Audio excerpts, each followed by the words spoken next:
ថ្ងៃដែលពួកយើងជួបគ្នាជាពេលវេលាដែលព្រះរៀបចំឲ្យប្រៀបបីដូចជាអំណោយនៃក្តីស្រឡាញ់អូនសូមអរព្រះគុណ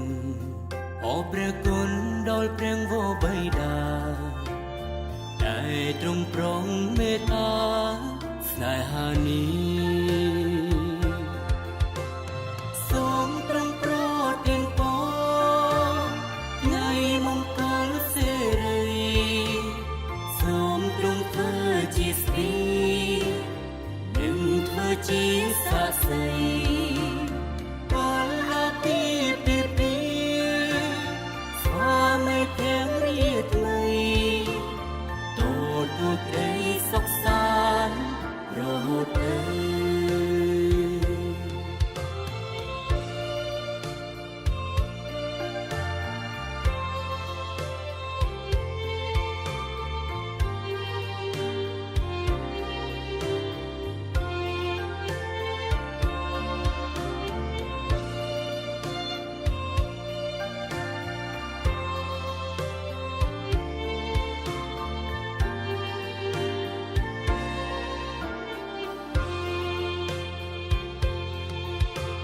ថ្ងៃដែលពួកយើងជួបគ្នា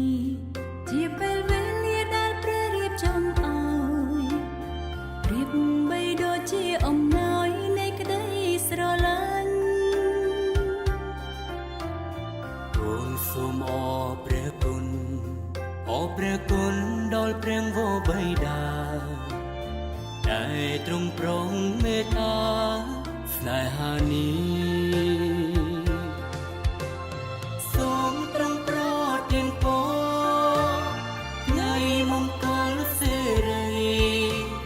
សូមទ្រង់ធ្វើជាស្ពាយនិងធ្វើជាសាក្សីពលពីស្វាមីព្រះរាថ្មីទូលក្តីសុខសាន្តរហូតទៅសូមទ្រង់ប្រទានពរថ្ងៃមង្គលសិរីសូមទ្រង់ធ្វើជាស្ពាយនិងធ្វើជាសាក្សីពលពីស្វាមីព្រះរាថ្មីទូលក្តីសុខសាន្តរហូតទៅ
ថ្ងៃមង្គលការ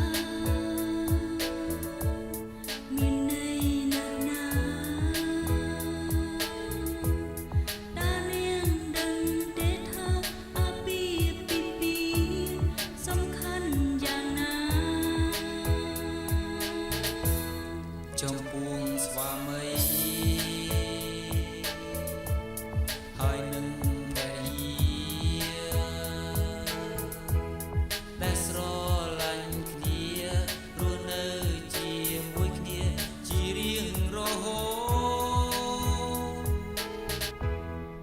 លំរំប្រាប្រាថ្នាចង់បានសាដល់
ទាំងមានគោ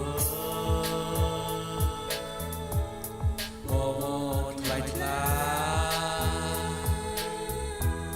កើតមានក្នុងគ្រួសារដែលដឹងចឹងច្បាំងថាព្រះគ្រីស្ទជាសេសា ព្រះអង្គស្រឡាញ់ស្វាមីភរិយាទាំងពីរអង្គ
Thank you.